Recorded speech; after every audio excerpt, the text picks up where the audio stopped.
Karen from the HOA damaged my car, but she didn't like what happened next. I had just pulled into my driveway after a long day at work when a loud thud and a screeching sound from outside made my stomach drop. Rushing out, I froze.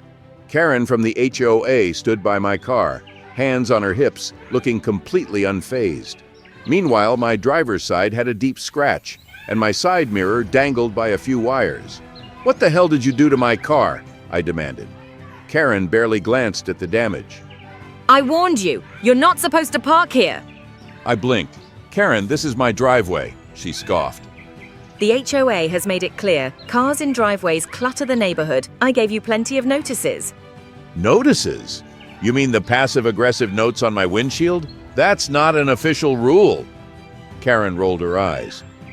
I didn't touch it. I just happened to be walking by with my gardening shears. I stared at the shears in her hand, my blood boiling. "You vandalized my car over a non-existent rule?" Oh, don't be so dramatic. She huffed. I pulled out my phone, snapping pictures of the damage and of Karen with the shears.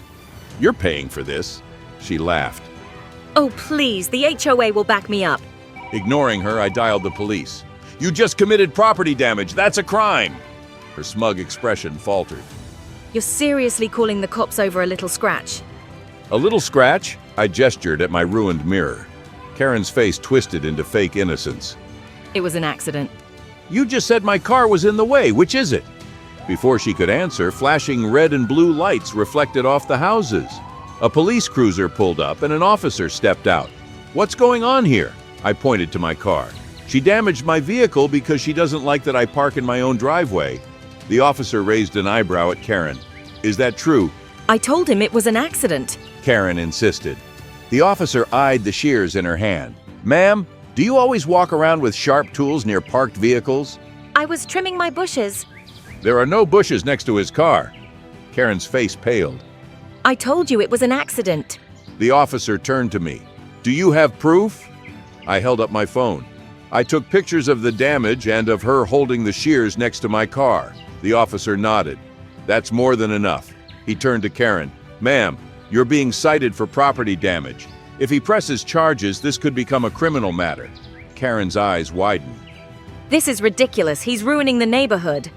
The officer sighed, writing her a citation. "Ruining the neighborhood or not, he has the right to park in his own driveway without someone taking gardening tools to his car." He handed her the ticket. "You'll need to pay for the damages." Karen stood there, looking angrily at the ticket in her hands. Without another word, she stomped away. I went to my house. Just another day in the neighborhood.